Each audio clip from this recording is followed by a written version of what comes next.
Sejam todos bem-vindos ao nosso Evangelho no Lar da Casa Virtual Luz Espírita. Auxílio e proteção dos benfeitores da Colônia Espiritual Maria de Nazaré, o nosso grupo Irmão de Tilda Cavili agradece por nos receber em seus lares. A nossa equipe está composta pela nossa irmã Célia com a prece inicial, pelo nosso irmão Ney com a leitura do capítulo de hoje com o tema sobre a Páscoa. Seguindo os comentários dos nossos irmãos Alexandre, Célia e Franciele, vamos emanar boas energias para levar luz e conforto aos lares materiais e espirituais, bem como toda a espiritualidade protetora presente onde quer que se encontre, na harmonização dos lares e purificação das águas, lembrando que deve ser um recipiente exclusivo para cada pessoa ou animal, pois os remédios espirituais são colocados de acordo com a necessidade de cada um. Solicitamos a nossa irmã Célia para conduzir a prece inicial. Coloquemos agora a nossa mente focada no alto de um céu esplendoroso cheio de estrelas e possamos olhar para cada estrela como uma casa do nosso Pai, um lugar cheio de amigos, de pessoas que nos amam e que olham por nós. Vamos refletir sobre a Páscoa da ressurreição, Cristo, que é algo tão lindo, tão maravilhoso. O presente que Ele se deu a si mesmo por nós, tanto de amor. Que Ele seja, sim, o mais importante lembrado neste domingo de Páscoa, o nosso Cristo. Que Ele seja o nosso doce, que Ele seja o nosso brinquedo, que Ele seja a nossa alegria, que nós possamos abraçar a cada um das pessoas que amamos e dizer Feliz Páscoa com Cristo no coração. A melhor dádiva do mundo, a melhor coisa que Deus podia ter nos dado, esse Cristo tão lindo e tão maravilhoso. Que possamos agora nessa reflexão nos atentarmos com o texto, as explanações dos nossos irmãos e gravar no coração. Escolher ouvir, compreender e se deixar levar pelo amor.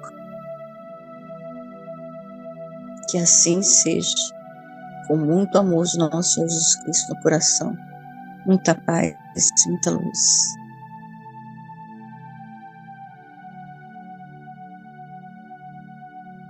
A nossa reflexão de hoje é do livro Pão Nosso, capítulo 68, na Revelação da Vida, pelo médium Francisco Cândido Xavier, ditado pelo Espírito de Emmanuel.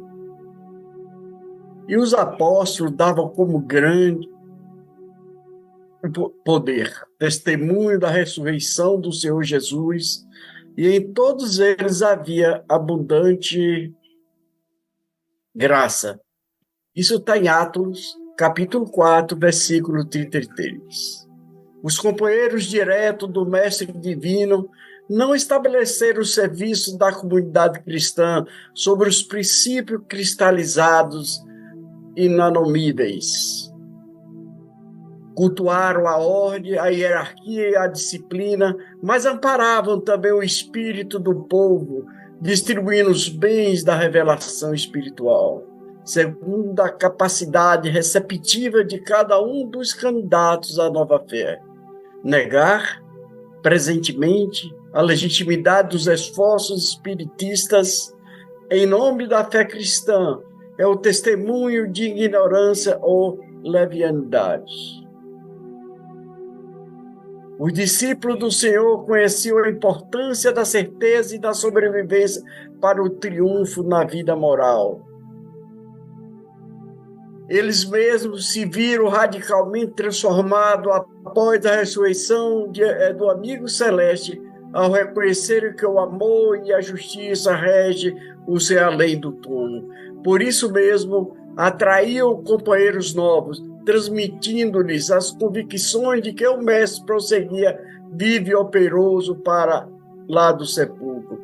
Em razão disso, o ministério apostólico não se dividia tão somente na discussão dos problemas intelectuais da crença e nos louvores adorativos. Os continuadores do Cristo forneciam com grande poder o testemunho da ressurreição do Senhor Jesus e a face do amor, como que se devotavam à obra salvacionista, nele havia abundância de graça. O Espiritismo evangélico vem movimentar o serviço divino que envolve em si não somente a crença consoladora, mas também o conhecimento indiscutível da imortalidade. As escolas dogmáticas prosseguirão alinhando os artigos de fé inoperantes, congelando as ideias em absurdos afirmativos, mas o Espiritismo cristão vem restaurar em suas atividades consagrado pelo Mestre Divino que voltou, e ele mesmo, das sombras da morte, para exaltar a continuidade da vida. Nesse capítulo 68 do livro Pão Nosso, psicografada por Francisco Cândido Xavier e pelo Espírito de Emmanuel, encontramos uma reflexão profunda sobre a essência do cristianismo e sua relação com o Espiritismo. Ele aborda a postura dos primeiros discípulos de Jesus juntos após a sua ressurreição e com eles propagaram a mensagem da vida após a morte.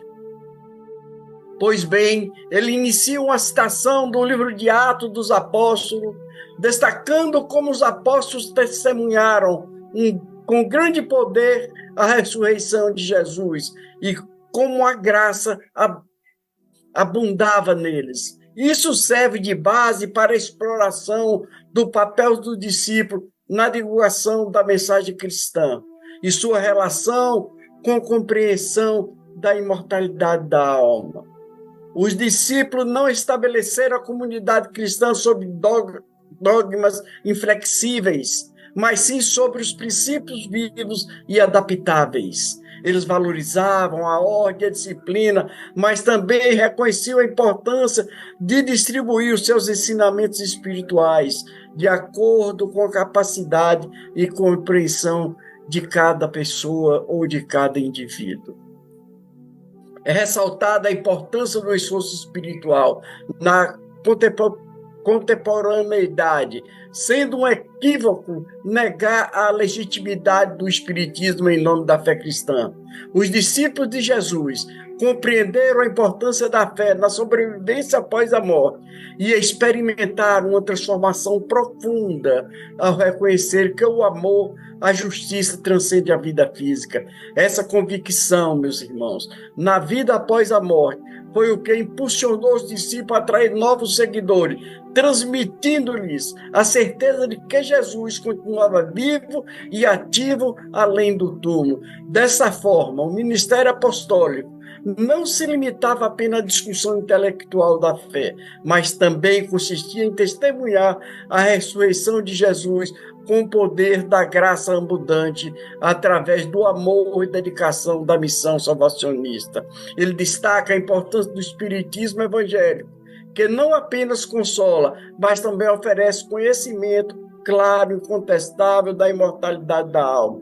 Enquanto as escolas dogmáticas podem continuar a enfatizar artigos de fé estáticos e dogmáticos, o Espiritismo cristão restaura os ensinamentos da ressurreição individual, conforme ensinado por Jesus, que retornou da morte para afirmar a continuidade da vida.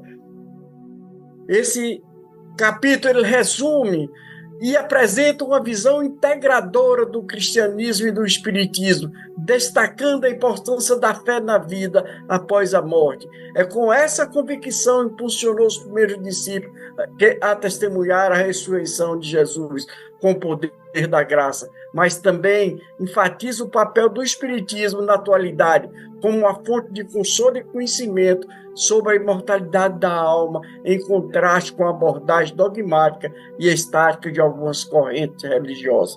Gratidão, minha gente. Queridos irmãos, olha que coisa não é uma coisa interessante, é uma coisa fascinante.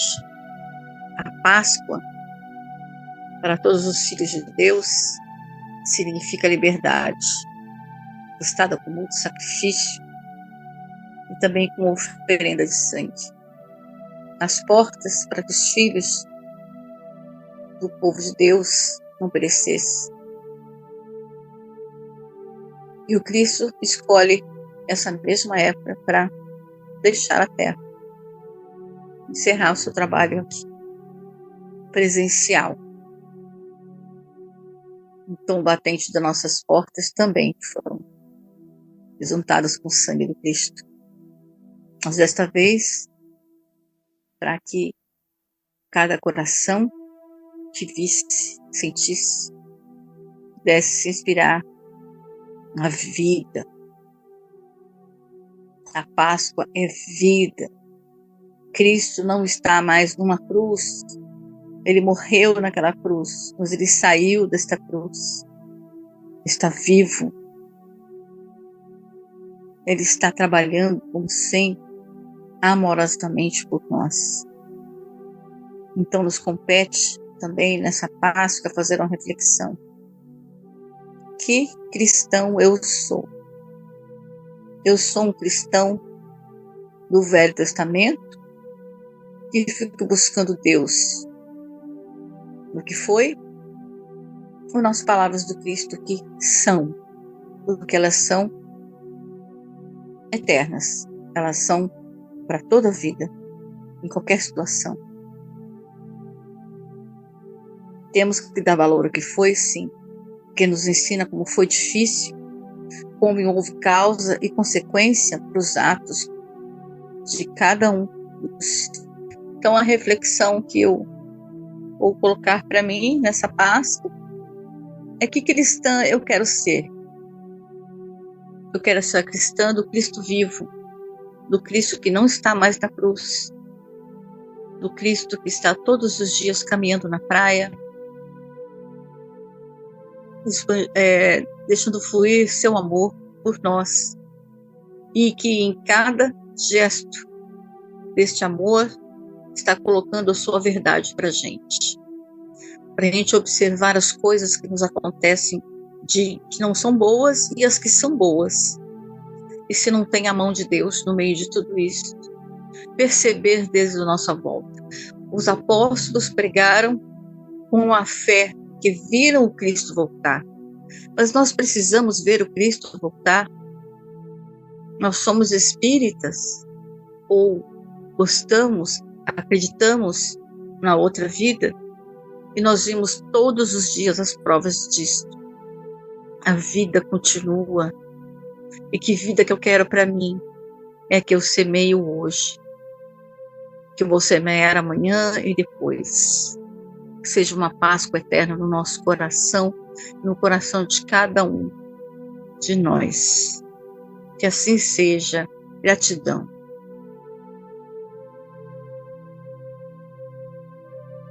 Linda essa mensagem, né? Importante reflexão para este momento, né? Essa semana, que sempre nos coloca a refletir sobre a tarefa realizada pelo nosso Mestre Maior. E é justo que reflitamos no modo pelo qual o cristianismo primitivo trabalhou um dos maiores ensinamentos de Cristo. E o mentor espiritual quer nos alertar para a verdadeira preocupação dos apóstolos ao transmitir os princípios trazidos para o povo de sua época. E que grande princípio seria este? Nós, espíritas, somos alertados pelo grande ensinamento que a doutrina nos oferece. Duas grandes lições, ao meu ver, podemos abstrair fundamentalmente dos ensinamentos dos espíritos da codificação. Primeiramente, e com certeza o mais importante, é o desenvolvimento do amor, em sua mais pura acepção da palavra. O verdadeiro amor exemplificado pelo Mestre, e praticado por ele em sua maior grandeza em todos os momentos de sua passagem pela Terra. E, posteriormente, a segunda grande lição, a imortalidade da alma. Sim, a vida futura. Jesus, ao reaparecer para os discípulos, ressurreto, após sua crucificação, quis nos tocar, por assim dizer, com 3 objetivos claros. Primeiro, a de que a volta dele ensinaria a humanidade toda que a vida continua, que a alma é imortal. O grande ensinamento que nós ainda, em grande maioria, descartamos como verdade, infelizmente. Outro objetivo, o segundo, era que mostrasse esta certeza aos discípulos. Por quê? Porque todos estavam apavorados com a morte do Salvador. A continuidade de tudo que foi trazido pelo Mestre estava naquele momento colocada em xeque. Como continuar a promover os ensinamentos trazidos por ele, se ele mesmo havia sucumbido? Se ele mesmo havia deixado os discípulos sem um guia? Por isso, o objetivo é claro, de mostrar-lhes: eu estou vivo, assim como vocês viverão no reino dos céus. Naturalmente, eles se encheram de certeza do trabalho que deveriam realizar. Todos eles se entregaram à obra de corpo e alma, literalmente. Todos eles foram martirizados, com exceção de João e Judas.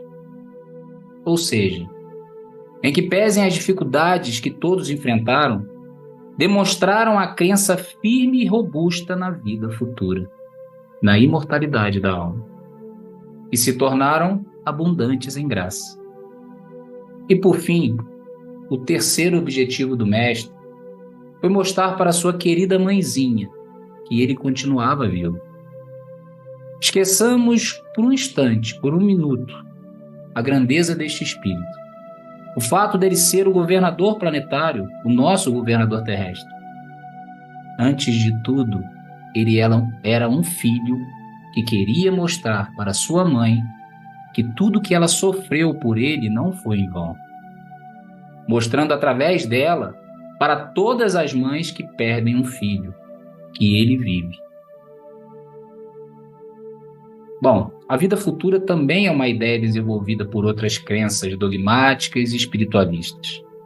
No entanto, somente a doutrina espírita, como ciência, pôde comprovar a imortalidade da alma e suas consequências.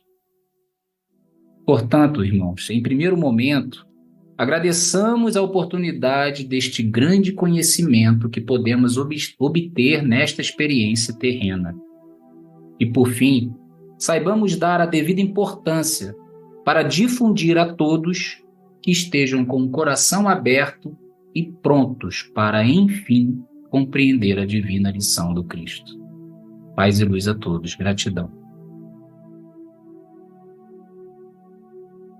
A vida na Terra é somente uma passagem.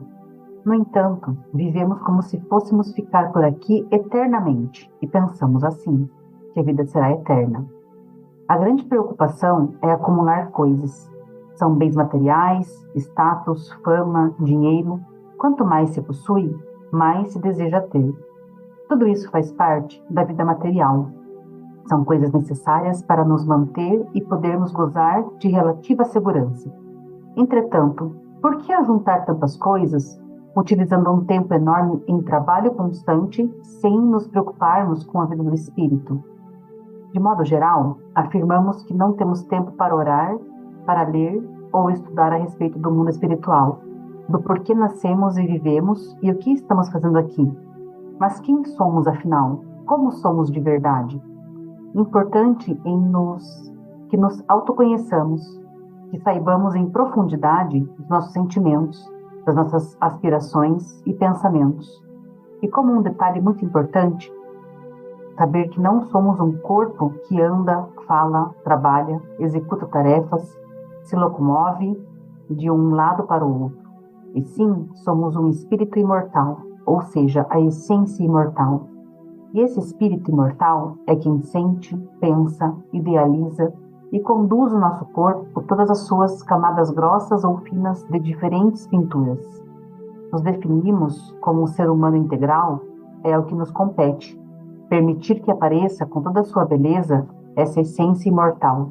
Descobrir que precisamos retirar a camada rude da nossa indiferença para deixar que o fundo marfim do amor se apresente.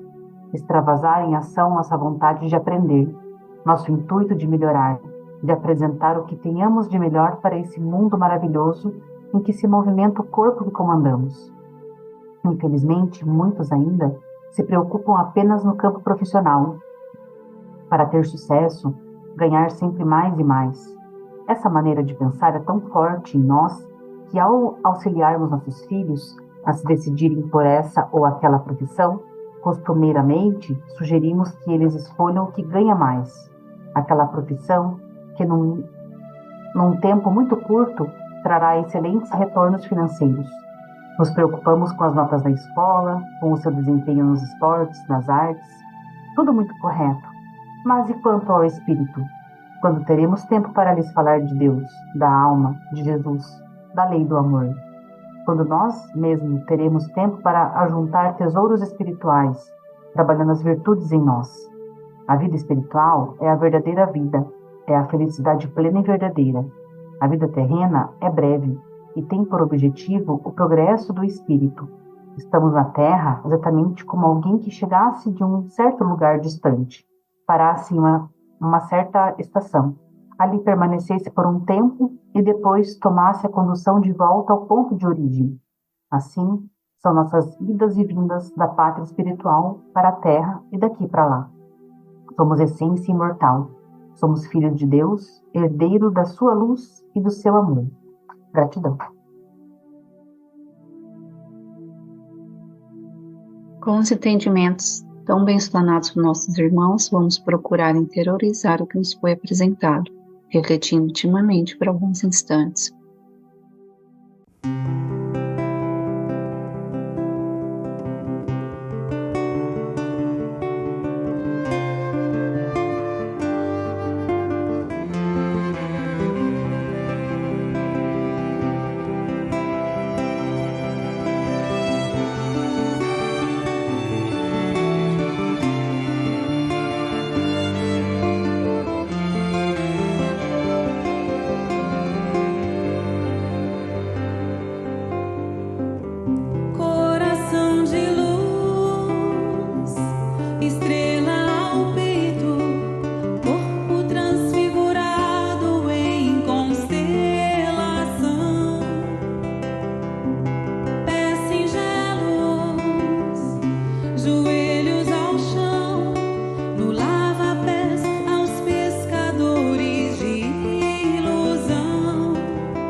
Elevemos os nossos pensamentos a Deus e, com o auxílio dos espíritos de luz da coluna espiritual Maria de Nazaré, pedimos paz e harmonia para todos que estão conectados conosco neste momento de amor.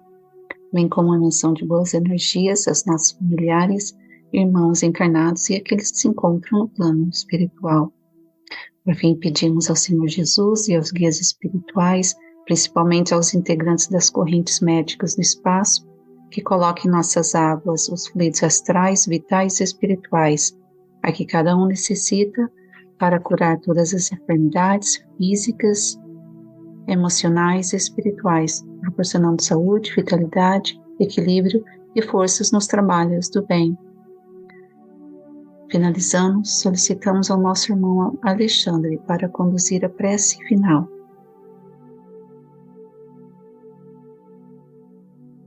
Fechemos nossos olhos, harmonizemos nossos corações. Deus, todo amor e justiça, amado Senhor Jesus, sejamos todos neste momento gratos pela divina oportunidade que nos é dada, de podermos refletir, estudar, internalizar cada conceito que os benfeitores espirituais nos trazem. A experiência corpórea que hoje vivenciamos aqui, neste orbe, é de extrema dificuldade e lutas. No entanto, Mestre, o Senhor nos deu o seu exemplo, o seu amor, e nos deixou a certeza da imortalidade da alma, pela qual devemos guiar o nosso caminho rumo à evolução. Por isso, Senhor, te agradecemos mais uma vez por este divino presente. Abençoe a todos nós com a sua luz e que o seu amor nos envolva o coração. Sê conosco, Mestre, agora e sempre. Que assim seja.